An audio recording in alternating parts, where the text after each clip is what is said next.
The journal is called the Journal of Joy because of this. The joy not only lasts a long time, but constantly increases. If evil has no bottom, goodness has no ceiling. I no longer am. No, I am, but so strong that I no longer recognize myself. So Steinhardt bears witness, he says, to the kind of new identity that is forged in this encounter with God. This is what Paul talks about. It is no longer I, but Christ who lives. So he has this experience of ecstatic joy, which lasts a long time. He has nights in which he says, I can't sleep because of not panic attacks, but attacks of joy. I'm so unbelievably happy. And in prison, you might think, well, this is perfect. What a nice life. No, but in prison, he finds himself experiencing this in the midst of hell. This is the kind of description of the place where this revelation occurs. A kind of long and dark tunnel. It has many of the powerful elements of a nightmare. It's a cave, it's a canal, it's a subterranean intestine, cold and deeply hostile. It's a barren mine, an extinct volcano's crater, a pretty successful image of a washed out hell. Soot covers everything in a thick, greasy layer of slimy blackness, continuously expanding and adhesive. We're shaking with cold, we feel overwhelmed by dirt, and we're hungry. We have no more water. The bucket is full. Strangely, what bucket? The toilet. Yeah, they have a bucket for the feces. Strangely, the frost, instead of neutralizing the smell of feces, makes it worse. We wait for the arrival of the bread-like caged animal whose feeding is at the mercy of a forgetful master. A lump is frozen and is made of cornmeal that has only been baked.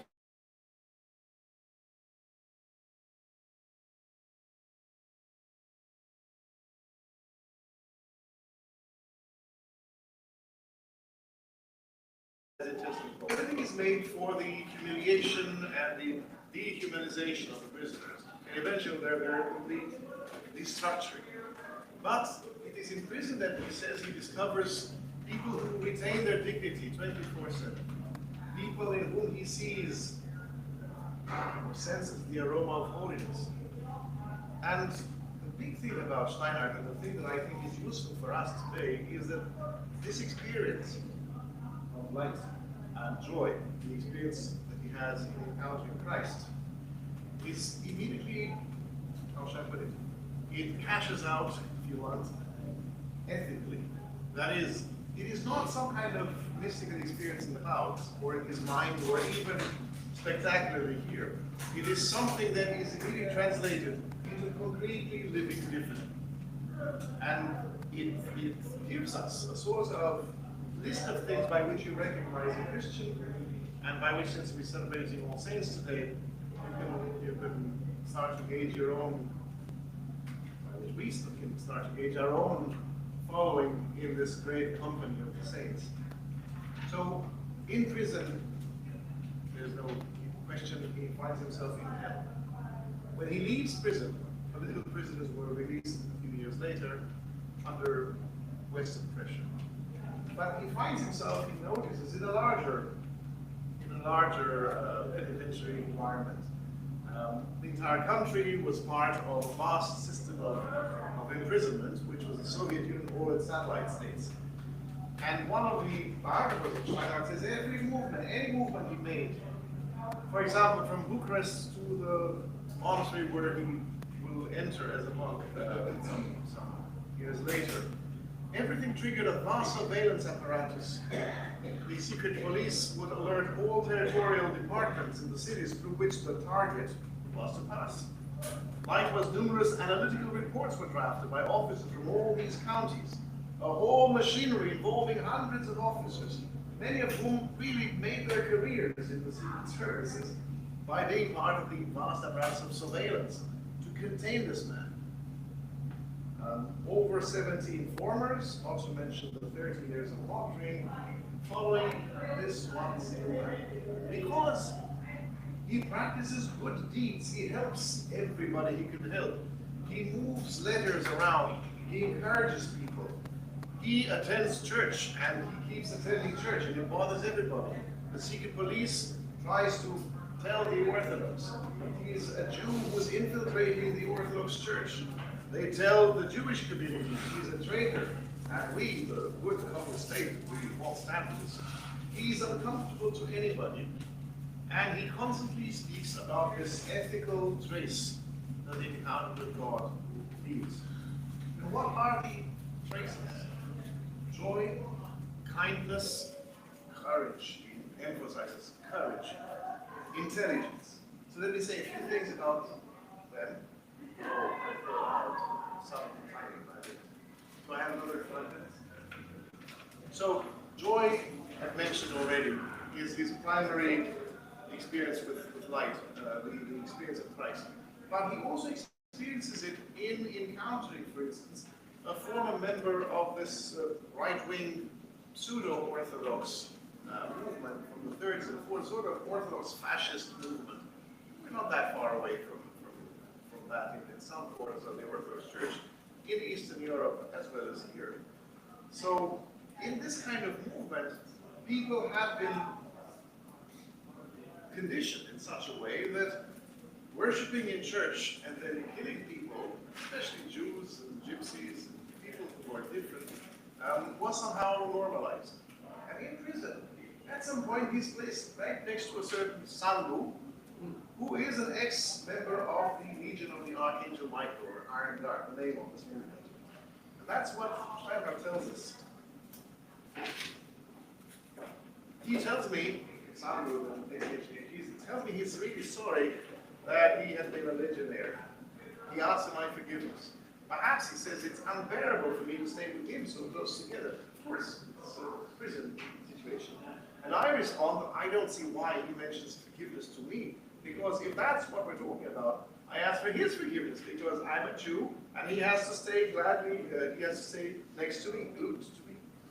And we suddenly and abundantly recognize under the blue sky that state of unspeakable joy compared to which any drink, any eroticism, any show, any food, any lecture, any voyage, any past exam, any ministerial portfolio is nothing. Dust and ash, deception, emptiness, wilderness, sounding brass, clanging cymbal, a condition that follows the fulfillment of an action congruent with the divine prescripts. When you're approaching holiness, you're approaching normality. This is truly human. And waves of joy wash over us, flow and flood us and overwhelm us. And I ask Sandu, and if I copy Saint Seraphim of Sorrow in the forest scene of Montevideo, I do so unintentionally. I ask him whether he sees on my lips the smile I spy on his, that of hesychasm, having its origin in the uncreated energies. For in the tight nook, there was room alongside us for Gregory Palamas, with Saint Seraphim and Nikolai Montevideo after him. So the language tells you the fact that he's very aware of the technical language of divine energies, the theology of Saint Gregory Palamas, the experience of Saint Seraphim. If you know the dialogue in the wilderness within Menachem and Montevideo, if you know what he's talking about, this is in the midst of this terrible situation. It's not meeting Christ, as in that vision he had, but meeting Christ in his neighbor. And it's the same joy, and it's the same light, and the same divine energies. So joy is the one thing that's pretty clear, but kindness also. He says at some point that the moody ascetic is not authentic. In order to distinguish the Christian from a caricature or imitation, there's no procedure more certain than investigating whether one is or isn't cheerful and content. If the individual is intolerant, or sullen, or agitated, or ill-tempered, or troubled, he's not a Christian. No matter how perfectly faithful to the virtues he may be, his virtues, he's not a Christian. The Christian is free, and therefore joyful. Doesn't mean that you can't be having bad days, or that there is no such thing as depression, or there's no grief, or there is, of course. But in the heart of the Christian, St. Paul says, grieve, of course, for the departed, but not without hope. For him, the hope is not something that comes sometime in the future. Hope is the reality as he had experienced it. And that is deeper than our own sinfulness and deeper than our circumstances. And of course, it's easy to say, but we have a witness here that says, yes, the Christian is free and therefore joyful.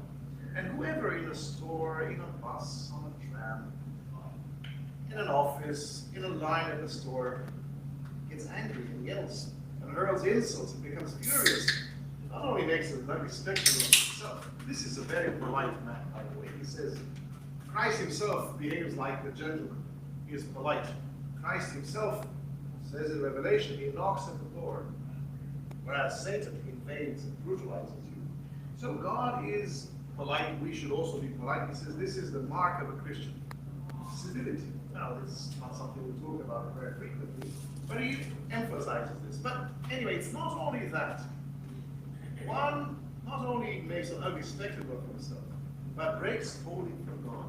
I think that in all brothels of Paris, Hamburg, and Singapore, in all places of perdition, in all the ports and metropolises of the world, in Guyana's mines, in the prisons of Sing Sing and Dartmoor, the sins committed do not cry more dissonantly and woefully to the heavens than the moans, the sudden arguments, the gratuitous insults uttered with vitriolic hatred by the quarrelsome and morose.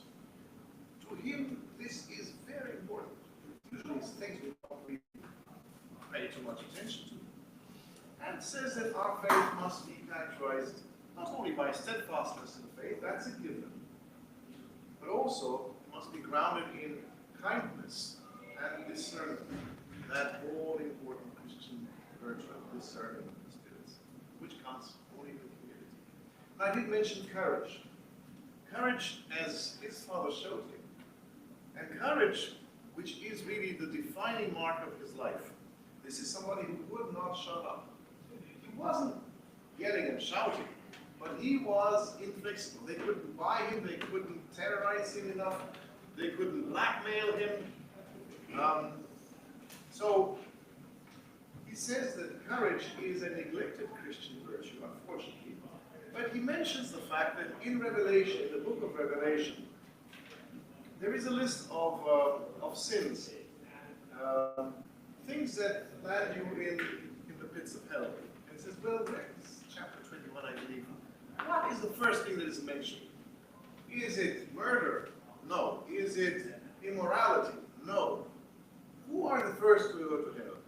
It says the cowardly. The cowardly. So consequently, courage is important. And he displays courage. He, a frail man who couldn't physically really do anything, he wouldn't break.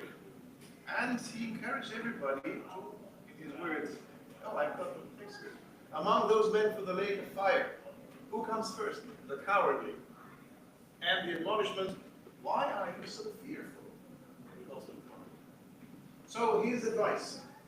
This is not an extraordinary thing, because we are not all in prison in the 1950s, and we might perhaps be in prison, but his suggestion, ask, demand, knock, dare, don't be afraid, don't be frightened, persevere, charge, be awake, be of sound mind. So many exhortations abundantly showing that it doesn't give us peace. With this, aside from quoting these scripture verses, don't be afraid of the child. Okay? Charge the people of God is only those who charge the people of God with violence, that is really want to take hold of them of the kingdom, only they get it. Aside from the courage, there is also lastly intelligence. What does he mean by this? He means by this, and I'm quoting, that nowhere and never did Christ ask us to be superior. He calls us to be good, tender, honest, humble-hearted, and not guilty. The Lord loves purity, not imbecility. God, among other things, commands us to be intelligent. Ignorance, idiotization, blind passage to life, or indifferent passage are from the devil. It's a very specific historical circumstance. Those people are freed from prisons. They look like people who come from prison. They are undernourished, they are emaciated, they are dressed like prisoners. And there are thousands of them traveling through all the country, in the buses, in the trams, in the trains. People see them. But people have made their peace with the new regime. And these people are witnesses to the fact that there is a way of retaining religion, of not accepting. So they're uncomfortable. So people are happy that their family members, their friends are returning. At the same time, they are very unpleasant here. And so they tell them all the time, we didn't know that there are these consultations. Steinhardt says, that text here, he says, we didn't know just what happened. We actually know. Nobody knew, but somehow everybody knew everything. The reality is we're smarter than this, and we should not pretend to not know, but we know. So when people are being sworn into right next to you, announcing the 2 and 2 is 4, that is pretending that life goes on. This makes sense, this makes sense. Here's a truth that doesn't bother anyone. 2 plus 2 is 4. Do we all agree? Steinhardt says, yes, but you understand the framework of pretending that everything is okay, and that 2 and 2 is 4 is the truth we can agree on. That's basically obviously hiding the fact that something else is also true that you don't dare utter. That forbidden truth. This is the truth that must be mentioned. So, when people are being sworn into right next to you, announcing that 2 and 2 is 4, as if we're speaking about reality, means that you must scream at the top of your lungs. It is an injustice crying out to heaven that people should be sworn into. And he speaks about the fact that we shouldn't say what is happening. He gives the example of the Good Samaritan. And he says the Good Samaritan was not only good, he was also intelligent. It's not right, it's a moral intelligence. He wanted to see, and he knew how to see. And he was a man who was dead. And unlike the priest and the Levite, who see but don't see, and they pretended, what do they do? Who knows what he's done? Who knows who he is? After all, he's a Samaritan. These kinds of people always get themselves in trouble. Who knows what kind of people he was with? I don't have time, I don't want to know about this. And so that is the idiotization and the self-amputation of your mental faculties and passing blindly through different things. That, he says, is from the devil. The Good Samaritan is intelligent because he knew what he saw. He understood what he needs to do immediately. And it's a must, says Steinhardt, to have this experience of Christ, this mystical experience translated into an ethical awareness of where we find ourselves in relation to each other. This is the only way in which mysticism is not delusion and is in fact indeed authentic. So, to my mind, Steinhardt, whose eternal joy appeared 2.5 years after his death, was a witness to the fact that for all its flaws, some of us were kind of disappointed after 50 years of communism. The church had been rather spineless, not to say that. And we were continuing to be disappointed. But his example was reassured. The gospel is true, Christ is true, but living with Christ is a reality. That saints do exist, but mysteries do exist, as Steinhardt says. And that there is this criterion that we can employ. That there is and must be an ethical trace of mystical experience. I'll stop here and if there's any questions or want to throw on face.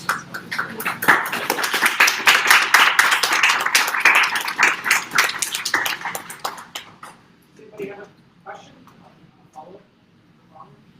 No, he ever saw his father. Oh, yes. His father was right. So Steinhardt comes out of prison. He learns his father is alive. His father was very grounded. When he came to his shop, he tried everything to get him out of jail. He worked, of course, he spent money on books, books, and things. So when Steinhardt comes out, he sees his father and approaches him with silent, all the time you see him. I'm going to tell him right here without him dying of emotions. The man was very old. He had photographs of Shadrach and his father, courtesy of the Secret Service. They photographed him, I think. So he approaches his father. His father said, okay, did you do that was the encounter. And Shadrach takes care of his dad until his last breath. And his father is a model of courage. He's the one who insists whenever your friends, those who have been in prison with him, those with whom Steinhardt said, it's not only that I'm not confirming the prosecution, these are the best people this country has, and I'm proud to be their friends, and it will be my great honor to join them. So, of course, they like to enjoy them. With these people, when anybody could visit, it's Steinhardt's father who said, you need to receive them, you need, if they're need for a bed, you need to feed them, anything, hospitality. So, yes. Yes. Do we know his response to Yes. And it's a good response, I think. Now, his father was Jewish. So naturally not enthusiastic about his son becoming Christian. Generally speaking, his father was how should I put it? He would say, yeah, that's a good Jew, that's a good Christian, somebody who behaves like this. But he was not practicing. So his father tells him, all right, fine. You're baptized now. But just remember, the fact that you're baptized or whatever does not mean that God cares about you now in particular. Okay, so you're still going to behave properly, yes? So in other words, don't get all excited, don't get a big head, you know. Very good advice, very sober, which right should also be fine to mix of virgins.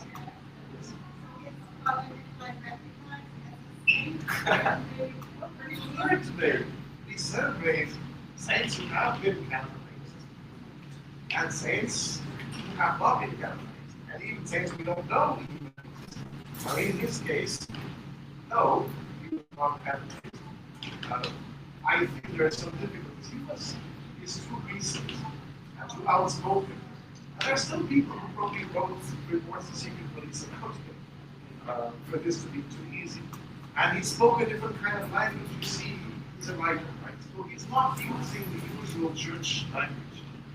It's very fresh and very different. He was his own kind of person.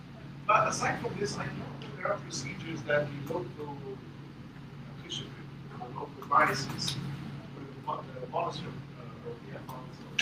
but they're starting to some approach. Now there are many accounts.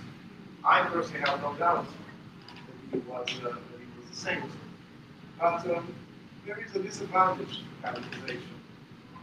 That is, we typically make them very much alike, so it's stereotyping. This man was indeed very different. Speaks differently, acts differently. He was a writer, and when he was received in the monastery, the abbot told him, now you're a monk.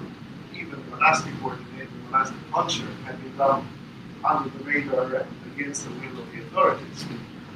So he asked, now that I am a monk, can I still write from time to time? Abbot says, well, you can't. You can't write from time to time. You can't do what you did before. Now you have to write a lot more. And he got a message to attend all the literary circles to publish, and he did publish literary criticism in books and so forth, to the despair of the secret police and tried to fight to stop him. And he became a mentor to younger people. When he showed up at these circles, he never wore his monastic habit. So nobody knew he was a monk. And he spoke in ways that were noticeably different from before. And when he met the same people sometimes again, suddenly he was there as the monk who had a great love for the services and the midnight office in particular. So how do you put this in the Synach Saga? The Bible says that you read of it, It's actually business unit, all of the other individual fathers who have that same type of secular training to give. Well, yes, I agree, but we're very much conditioned by how we hear these things. And just to hear somebody, this devilish spirit, this Voltairean guy flirting with the ladies and perhaps flirting with the men, this colorful individual, put this in this nice slide, because it ends up with the same number of yeah. Well, I think it's encouraging, but it also takes a certain kind of audience to understand that this is exactly the reality of movements. It starts off as this ideal icon. We're all icons in progress. So I don't know what to say. I hope they're going to canonize it, and I hope it will rise to the challenge of recognizing these stories. Yes?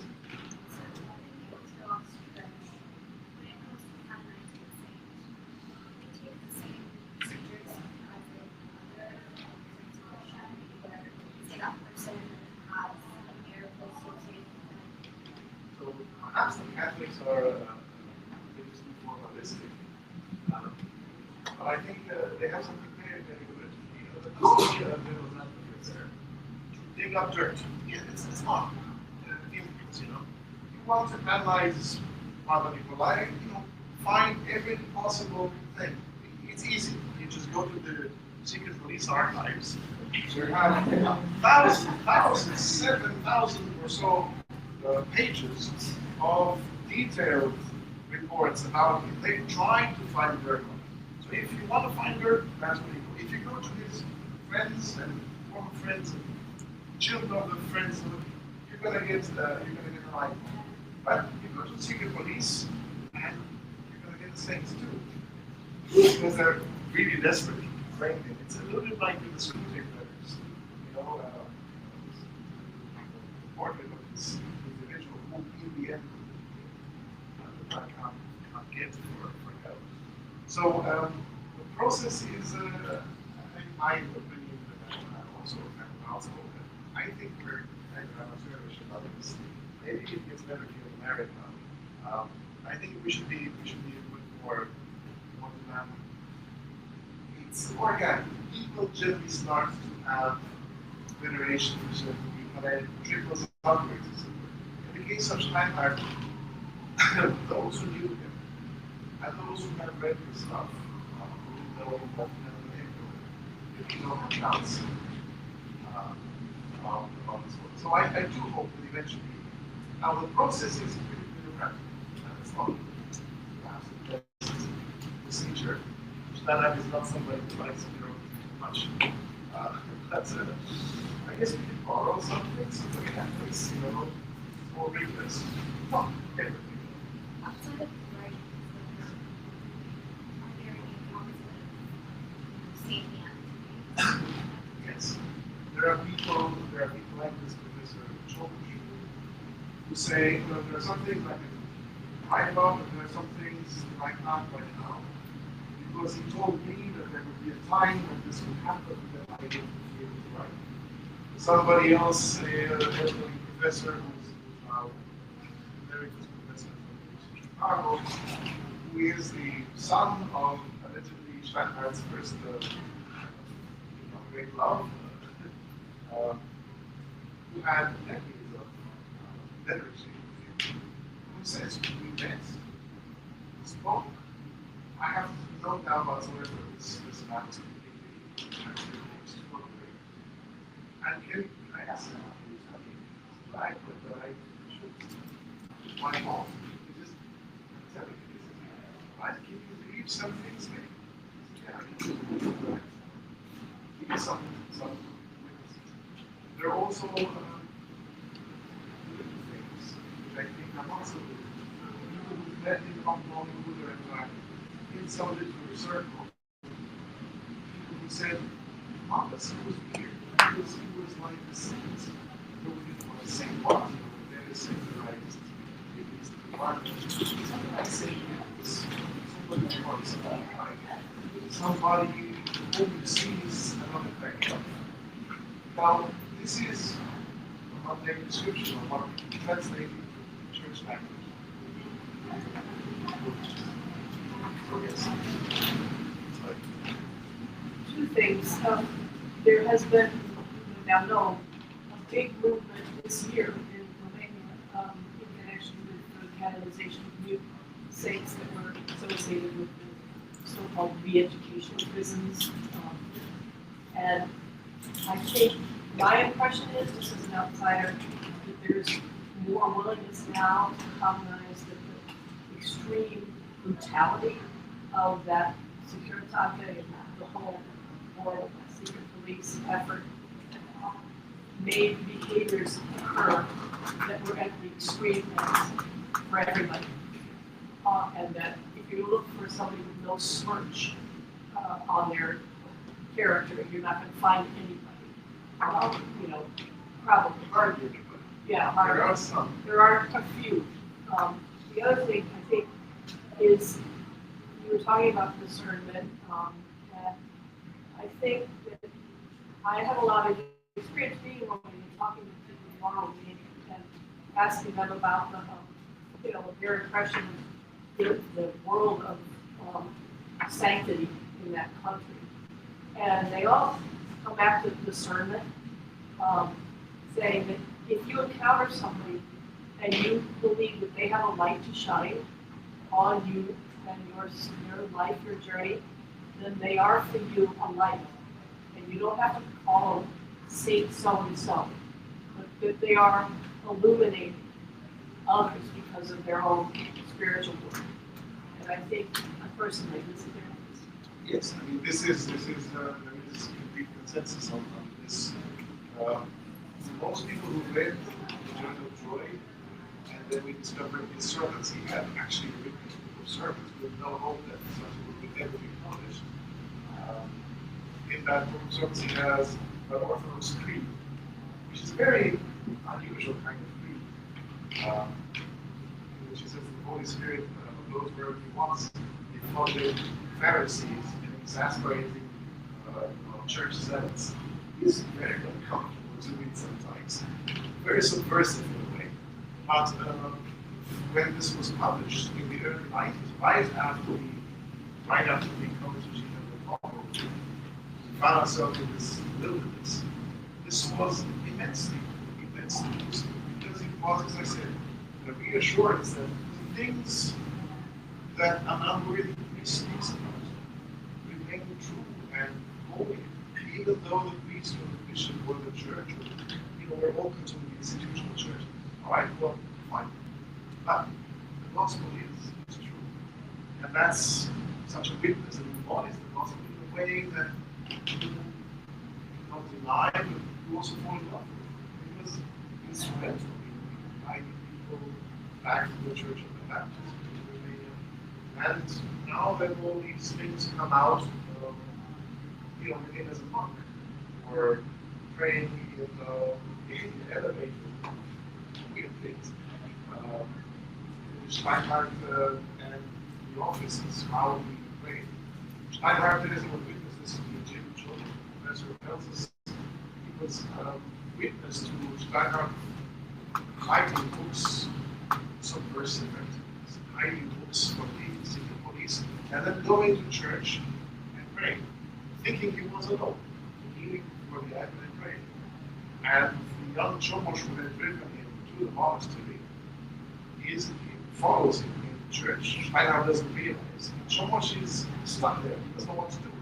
Should he come out, he will make himself hurt. He doesn't want to do it. Standing there, he's embarrassed. He doesn't know what, so he becomes a witness of Steinhardt's prayer. And he, like many others, say, the way he prayed, makes it living God. He didn't completely because of the intensity. So, somebody says something like that. Even if there isn't a God, God becomes real because of something like this.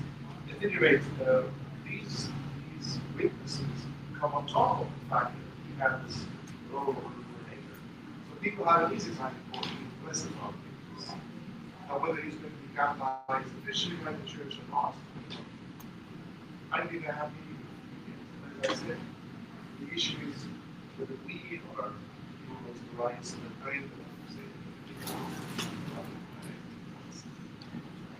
Thank you so much, Father.